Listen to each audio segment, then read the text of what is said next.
জয় হিন্দ, নমস্কার বন্ধুরা। তো আজকে আমরা দেখতে পেলাম এক্ষুনি প্রেস কনফারেন্স করে আমাদের মাননীয় মুখ্যমন্ত্রী যেটা জানালেন যে ফার্স্ট ক্যাবিনেট মিটিং যে ডিসিশনগুলো নিয়েছে তার মধ্যে মেন ডিসিশন হচ্ছিল এইটা অ্যানাউন্স করা হয়েছে।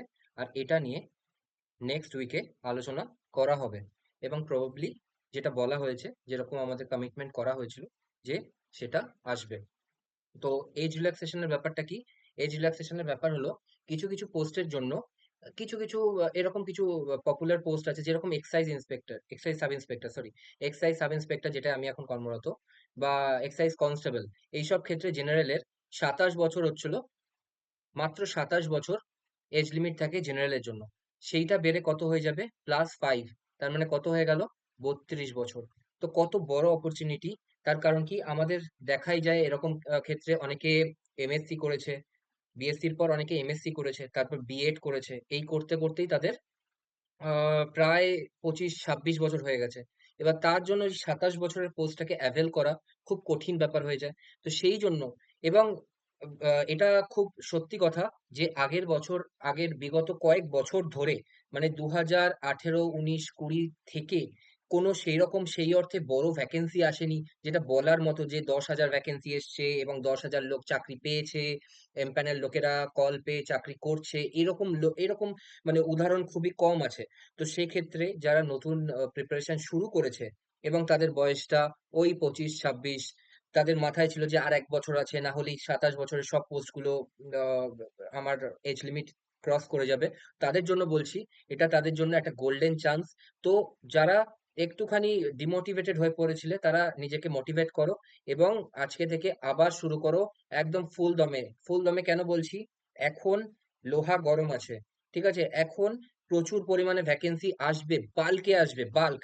দেখো একটা জিনিস, যখন 500 করে 3খানা ভ্যাকেন্সি আসে, মানে 1,500 রিক্রুটমেন্ট হলো, এখানে তোমার বেশি চান্স, নাকি 1,500-এর একটা রিক্রুটমেন্ট হলো এখানে তোমার বেশি চান্স, কি মনে হয়?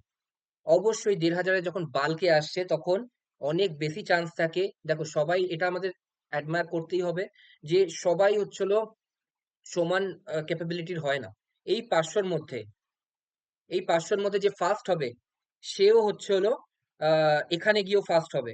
কিন্তু এই 500-র মধ্যে যে 499 হবে বা 501 হবে, তারা কিন্তু এই জায়গায় গিয়ে চান্স পেয়ে যাবে।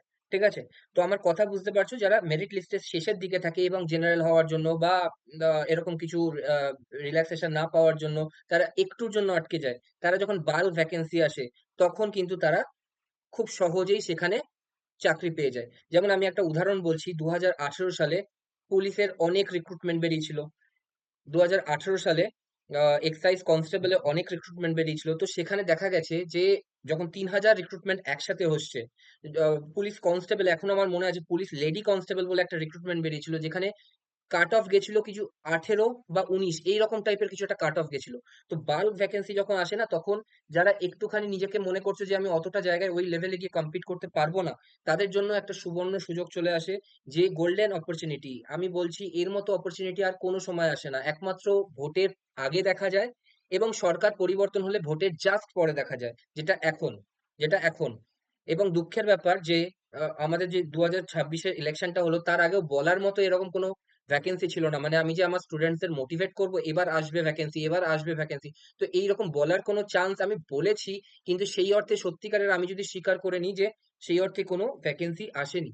তো এখন অবশ্যই যেটা আসবে সেটা এইরকম ফিগারে আসবে, 5,000+, 10,000+, 20,000+, এইরকম ভ্যাকেন্সি আসবে। তো এইটা হচ্ছিল, লোহা যখন গরম আছে তখন তার উপর হাতুড়ি মারা সহজ, তাকে শেপ দেওয়া সহজ, নিজের ভবিষ্যৎটাকে শেপ দেওয়ার জন্য এখন, এখনই শেষ সময়। ঠিক আছে? যারা এই 26-27 এই এজে আছো, কারণ কি এমনিতেও দেখতে গেলে তোমাদের 32-33 বয়সে আর গিয়ে সেই মোটিভেশন থাকবে না, বা তখন তোমাকে কিছু কাজ করতেই হবে। তো এখন আরো 1 বছর খুব ভালো করে বাড়ির লোকের কাছ থেকে সময় নাও, যে বলো যে সিচুয়েশনটা তোমার বোঝাও যে এরকম ব্যাপার হয়েছে, তো আমি আরেকটা বছর নিতে চাই, তোমরা কি আমায় সাপোর্ট করতে পারবে? অবশ্যই তারা সাপোর্ট করবে, তারা যখন দেখবে তুমি মোটিভেটেড এতটা বেশি, তখন তারা নিশ্চয়ই তোমায় সাপোর্ট করবে। ঠিক আছে? তো অবশ্যই এটা আমার ফার্স্ট কথা ছিল, যেটা হচ্ছিল আজকে অ্যানাউন্স হয়েছে এবং এটা বলা হয়েছে পে কমিশন, পে কমিশন পরের সপ্তাহে এটা নিয়ে আলোচনা করা হবে এবং অ্যানাউন্স করা হবে। ঠিক আছে? প্রবাবলি নিশ্চয়ই অ্যানাউন্স করা হবে। তাই জন্যই এই কথাটা আবারও বলা হয়েছে, এবং এটা তো আমাদের কমিটমেন্ট করাই হয়েছিল যে আমরা আসলে এটা করে দেব। ঠিক আছে? তো এটার ক্ষেত্রে আমি তোমাদের বলি, এটা তোমাদের বিশাল একটা মোটিভেশন হিসাবে কাজ করবে। কারণ কি, এখনকার দিনে গ্রুপ এ ছেড়ে দাও, আমি গ্রুপ বি থেকে শুরু করছি। গ্রুপ বি, গ্রুপ সি এবং গ্রুপ ডি, এটার এন্ট্রি লেভেল হচ্ছিল 32,100, এটার এন্ট্রি লেভেল হচ্ছিল 27,200, কি আমি ঠিক বলতে পারছি না, একদম অ্যাপ্রক্সিমেট এরকম হবে, একদম পারফেক্ট হবে না। আর গ্রুপ ডি হচ্ছে হলো গ্রুপ ডি, গ্রুপ সি, এটা ক্লার্কশিপে এইটাই হবে, এইটাই মেনটেন হয় ক্লার্কশিপে। এবং গ্রুপ ডি তে কিছু না করে ওই 20,000 টাকা এন্ট্রি লেভেল হয় বেসিক। ঠিক আছে? তো তোমরা, আমি আমি তোমাদের ওয়ান লাইনের একটা ফর্মুলা দিচ্ছি, জাস্ট মোটিভেট রাখার জন্য নিজেকে, যে তোমরা যদি এই জিনিসে ঢোকো, যেমন এই গ্রুপ বি এর মধ্যে কি কি আছে, পুলিশ এসআই আছে, এক্সাইজ এসআই আছে, রাইট? গ্রুপ সি এর মধ্যে কি আছে, পুলিশ কনস্টেবল, এক্সাইজ কনস্টেবল, তারপর ক্লার্কশিপ, ফুড এসআই, এগুলো সব গ্রুপ সি। ওকে, আর গ্রুপ ডি এর মধ্যে আছে এসএসসি গ্রুপ ডি নেয়, তারপর বিভিন্ন জায়গায় গ্রুপ ডি নেওয়া হয়। তো সেই ক্ষেত্রে এইরকম এটা হয়তো 22,000 হবে সম্ভবত। তোমরা একটু দেখে নেবে এন্ট্রি লেভেল, জাস্ট গুগলে সার্চ করবে যে basic pay off group D, West Bengal group D employees. ঠিক আছে?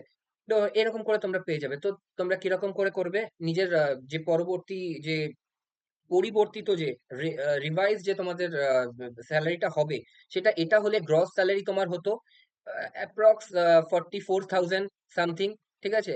এটার গ্রস স্যালারি কত হতো, এটার গ্রস স্যালারি হতো ওই হয়তো 30,000 সামথিং। ঠিক আছে? আমি এক্স্যাক্টলি বলতে পারছি না, আমি জাস্ট তোমাদের একটা জিনিস বোঝানোর জন্য এটা বলছি।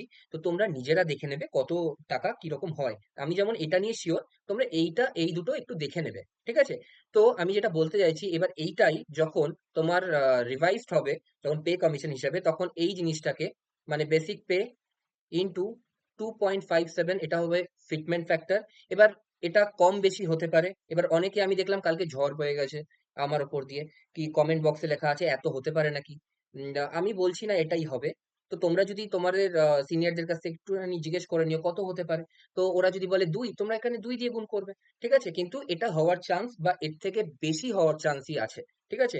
তো 2.57 দিয়ে গুণ করবে ইনটু 1.12, এটা হচ্ছে হলো তোমার, এটা হচ্ছিল তোমার হাউস রেন্ট 12%, যেটা 12% থাকবে না, এটা মিনিমাম 15% আর ম্যাক্সিমাম 18% হয়ে যাবে। ঠিক আছে? 18% হওয়ার চান্স কিন্তু প্রবল। ঠিক আছে? আমি কালকে আগের দিন যে ভিডিওটা করেছিলাম কিরম ভাবে ক্যালকুলেশন করতে হয়, সেখানে আমি 12% দেখিয়েছিলাম।